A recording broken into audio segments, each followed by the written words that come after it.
O Senhor esteja convosco. Ele está no meio de nós. Proclamação do Evangelho de nosso Senhor Jesus Cristo, segundo Marcos. Glória a vós, Senhor.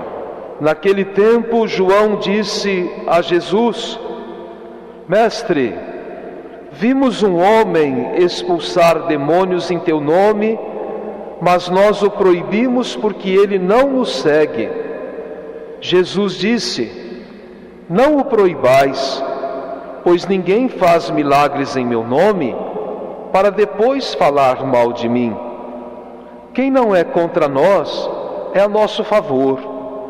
Em verdade eu vos digo, quem vos der a beber um copo de água porque sois de Cristo, não ficará sem receber a sua recompensa. E se alguém escandalizar um destes pequeninos que creem, melhor seria que fosse jogado no mar, com uma pedra de moinho amarrada ao pescoço. Se tua mão te levar a pecar, corta. É melhor entrar na vida sem uma das mãos, do que tendo as duas, ir para o inferno, para o fogo que nunca se apaga. Se teu pé te leva a pecar, corta-o. É melhor entrar na vida sem um dos pés, do que tendo os dois, ser jogado no inferno. Se teu olho te leva a pecar, arranca-o. É melhor entrar no reino de Deus com um olho só, do que tendo os dois, ser jogado no inferno, onde o verme deles não morre e o fogo não se apaga. Palavra da salvação. Glória a vós, Senhor. Que a palavra do Santo Evangelho perdoe os nossos pecados. Amém. Caríssimos irmãos e irmãs, presentes em nossa catedral, e caríssimos irmãos e irmãs que pela Rádio Três Colinas e também pela internet estão participando neste momento desta Santa Missa. Diversos pontos para a nossa reflexão e para o nosso crescimento espiritual são apresentados através da Palavra de Deus, que agora foi proclamada nesta Eucaristia. Em primeiro lugar, eu devo falar sobre o valor da Bíblia dentro da nossa vida. Porque hoje, no último domingo deste mês, nós estamos celebrando, no dia de São Jerônimo, o dia da Bíblia. A Bíblia, todos nós aprendemos, é a palavra de Deus. Mas é a palavra de Deus viva, que responde a cada um de nós nas alegrias que temos e nas dificuldades que enfrentamos. É a palavra que nos conforta, é a palavra que nos retira das trevas quando nelas nos encontramos. É a palavra que traz a esperança quando temos tudo contribuindo para vivermos na aflição. É a palavra que nos leva à vida quando nos deparamos com as coisas que trazem a morte de diversos modos para a nossa caminhada nesse mundo. Por isso, meus irmãos, eu vos convido a ouvir constantemente a palavra de Deus, a rezar em casa com a palavra de Deus. A Bíblia não é um livro que possa ficar fechado para sempre lá na estante da nossa casa ou dentro de uma gaveta. Não, é um livro onde Deus revela o seu amor por todos nós. É a carta de amor que Deus tem para todos os seus filhos. E por isso, nós precisamos ler a Bíblia. Nós precisamos meditar a Bíblia, nós precisamos encontrar na Bíblia as diversas respostas que o mundo não oferece para nós. Precisamos, através da Bíblia, entender muitas coisas da nossa vida que o mundo tenta roubar o seu sentido. Precisamos perceber por meio da Bíblia que Deus fala diretamente conosco. E por isso, meus irmãos, às vezes tem pessoas que dizem assim: eu não entendo muito a Bíblia. Eu até dou razão, porque tem partes da Bíblia que são livros históricos, meio complicados, mas a Bíblia, por outro lado, tem muitos livros, muitas passagens que dizem profundamente para cada um de nós. É como se estivéssemos sentados ao lado de Deus, Ele conversando conosco, iluminando a nossa vida. Por isso, presenteiem pessoas amigas quando vocês puderem com a Bíblia. Tenham a Bíblia dentro da vossa casa, leiam a Bíblia, rezem com a Bíblia. E hoje a palavra de Deus trata de diversos pontos que falam diretamente para nós, sem ser nenhum complicado, mas tudo coisa muito simples. Primeiro lugar, sobre a grandeza do Espírito de Deus. Nós às vezes, meus irmãos, pensamos que só dentro da nossa religião, ou do grupo que a gente participa dentro da religião, é que Deus fala conosco. Não. Deus fala conosco através dos grupos da fé que possuímos, mas Ele fala com outras pessoas também, com todas as pessoas que às vezes nem têm a mesma participação que nós temos, que não pertencem à nossa vida religiosa, que não fazem parte dos movimentos, dos grupos que nós fazemos parte. O Espírito de Deus não tem barreiras, o Espírito de Deus não tem limites. Por isso que às vezes a gente diz: eu não vejo aquela senhora na missa, ela não participa das coisas que eu participo, mas ela tem um testemunho de vida, e quando ela fala, ela abre a boca para falar, mas ela fala umas coisas que tocam o nosso coração. É verdade, meus irmãos, isso acontece, porque naquela pessoa que não vem nem à igreja, nela tem o Espírito Santo, e ela está aberta para a ação do Espírito Santo. Nós aqui na igreja escutamos Deus. Aqui é o lugar próprio para a gente escutar Deus, para a gente celebrar o nome de Deus, para rezar, para crescer na solidariedade e na fraternidade. Mas Deus, Ele também atinge outras pessoas que não estão aqui, para que juntando a nós, possamos dar um belo testemunho de vida. Porque não interessa a palavra, o que interessa é o testemunho da nossa vida. Então a primeira leitura e o começo do trecho do Evangelho vem dizer isso: o Espírito de Deus age onde quer, naquele que Ele quiser, no modo que Ele achar o melhor de todos os modos. Outro assunto importante a partir desse é que às vezes nós temos muita inveja dentro da nossa pessoa. Não é inveja porque fulano de tal tem um carro mais bonito do que o meu, mora numa casa melhor que a minha, aparentemente tem uma vida mais tranquila. Não é esse tipo de inveja por essas coisas. Mas às vezes a gente tem inveja das coisas da nossa religião. Temos inveja das pessoas que dão testemunho de Deus no meio do mundo. Não podemos ter essa inveja. Por quê, meus irmãos? Porque Deus é um Pai muito rico em amor. Eu às vezes não consigo fazer determinadas coisas E Ele coloca na minha vida, no meu caminho, outras pessoas que sabem fazer aquilo que eu não consigo. E elas não conseguem fazer as coisas que eu faço. É a unidade que é importante. É a comunhão que é necessária. Você estar ligado um ao outro, para um completar aquilo que falta no outro, a fim de que todos nós possamos ter a paz que é necessária. Sabe, meus irmãos, no mundo, na vida, nós erramos muito, porque nós não somos maduros naquela determinada hora.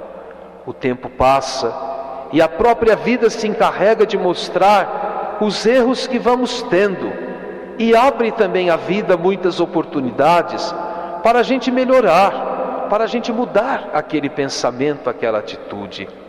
Então Deus não faz pacto com a inveja que às vezes existe dentro de cada um de nós, até pelas coisas da fé. Por outro lado, nós percebemos também um outro tema muito importante que a palavra de Deus neste domingo vem dizer: que eu tenho condições de te ajudar. Nós podemos dar um copo de água para alguém que às vezes está numa depressão ou passando por um momento muito difícil, por um desentendimento familiar, por uma situação muito triste dentro de casa, e você às vezes não sabe nem o que falar, mas você tem 2 ouvidos para escutar. Deixa a pessoa desabafar. Enquanto ela desabafa, é como se ela estivesse bebendo água no meio do deserto. Ela teve alguém para escutá-la, ela teve alguém que pudesse abrir os ouvidos para que ela repartisse a tristeza pela qual ela enfrenta. Você pode dar um copo d'água para uma pessoa, às vezes um vizinho, que se sente triste porque foi caluniado, porque foi prejudicado por alguém. Seja cristão, dê esperança para aquela pessoa, leva para ela um trecho da Bíblia, leva o folheto da missa e manda ela rezar aquele cântico que você achou bonito, ou ler aquele trecho da palavra de Deus que tem naquele folheto. É um meio de você dar um copo de água. O que a gente precisa ser, meus irmãos, é solidário, porque todos os dias Deus abre de diversos modos algumas portas para nós, para que nós possamos crescer na fé e na esperança, e ajudar para que outros se sintam amados por Deus, que tem um amor incalculável por todos os seus filhos. E nós somos os filhos de Deus. Ainda a palavra de Deus, hoje, proclamada nessa missa, vem também nos ensinar que nós precisamos às vezes cortar a mão, o pé, arrancar o olho. Não significa que a gente precisa pegar uma faca, cortar o nosso pé, cortar a nossa mão ou retirar os olhos, porque eles nos levam a pecar. Não, não é por aí. Esse gesto simbólico que Jesus introduz nesse momento do Evangelho quer dizer para cada um de nós: para você ser feliz, é preciso cortar tudo que te faz infeliz. É preciso se desviar dos erros e dos perigos que você às vezes enfrenta, porque quer enfrentar e ter uma vida nova, diferente, plantada na graça de Deus. E aí eu vou dar um exemplo muito simples para todos que estão aqui: arrancar o olho. Porque através dos nossos olhos a gente cobiça as coisas, e através desse olho a gente cobiça o pecado, e os nossos pés nos levam até o pecado. É tão engraçado isso. Primeiro você tem vontade, primeiro você tem ideia, primeiro você vê uma situação oportuna de pecado, e parece que você se transtorna de tal forma interiormente que nada te segura. Então os teus pés te levam até onde estão ou está esse pecado. E com as mãos você abraça para você mesmo esse pecado. Então por isso que a gente tem que estar todos os dias atento, porque nós podemos sim errar, se quisermos errar. Tudo que a gente tem, meus irmãos, pode levar à vida, como pode trazer a morte. Pode trazer esperança, como pode nos prejudicar. É preciso estar sempre muito atento aos acontecimentos da vida. Não se esqueçam disso. Por isso que a gente não pode facilitar o nosso olhar, porque às vezes nós olhamos muitas coisas que não trazem a pureza para o nosso coração. Outras vezes nós andamos por caminhos que não trazem a pureza da alma, e por isso a gente peca. E quantas vezes nós podíamos abraçar a alegria da presença de Deus e abraçamos a nossa própria destruição. E aí enfrentamos um fogo que não termina, que é a comparação do inferno. Nós entramos nesse inferno, ficamos insatisfeitos e tristes, enxergamos o erro praticado, mas já é tarde, porque nós não fomos firmes na fé e nem confiamos na graça de Deus como devíamos confiar. E um último ensinamento que a palavra de Deus hoje vem nos proporcionar, esse também mexe muito conosco, através da carta de São Tiago, que foi a segunda leitura de hoje. Fala dos latifundiários, ou seja, daqueles que adquirem muitas riquezas, explorando aqueles que podiam ter um pouco mais. Mas nem todos estão no mundo como latifundiários, ou seja, nós às vezes não temos muitas coisas, mas temos um egoísmo muito grande dentro do nosso coração, e às vezes pagamos mal as pessoas que trabalham para nós, e exigimos muito, que elas trabalhem muito, mas às vezes não contribuímos do jeito que é necessário contribuir. E a gente diz: nossa, eu pago bem, porque eu pago no dia certo. E é certo pagar em dia errado? Não. O cristão é aquele que paga as suas contas no dia certo, não um dia depois, nem uma semana depois, ou se dá de esquecido e deixa de pagar. Não. Você assumiu o compromisso, você recebeu aquilo que você buscou, então você tem que planejar, porque você não pode ficar devendo para os outros e nem atrasar o pagamento que você tem que fazer. Mas muitas vezes, meus irmãos, até no nosso egoísmo, em menor escala, nós exploramos as pessoas também, quando pagamos mal aqueles que trabalham conosco ou para nós. E a gente tinha que perguntar: será que com o valor que eu pago essa pessoa, ela consegue viver? É claro que não. É uma luta desenfreada. Mas aquela pessoa mais rica do mundo acha que não consegue também viver com aquilo que tem. E por isso ela acha que ainda teria que ganhar mais. E ela, para conseguir isso, ela vai explorando os outros. Mas uma coisa é certa, meus irmãos: aquilo que não é nosso fica um tempo na nossa mão, mas depois vai embora. Vai embora mesmo. Por isso que muitas vezes o avô foi rico, o filho mais ou menos, e o neto e os bisnetos ficaram pobres no fim da vida. Por quê? Porque é assim.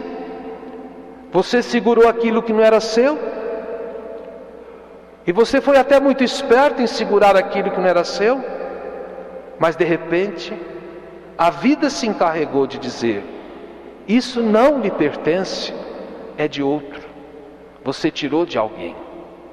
E então também na sua família, se você não for justo nem honesto, as coisas vão desaparecer. E desaparecem mesmo, meus irmãos, porque não tem jeito de segurar, não tem jeito de controlar. Então, nós precisamos sempre ter a nossa atitude de fraternidade, de solidariedade, de responsabilidade diante do mundo para com as coisas que existem à nossa disposição. Paguem os outros direito, paguem no tempo certo.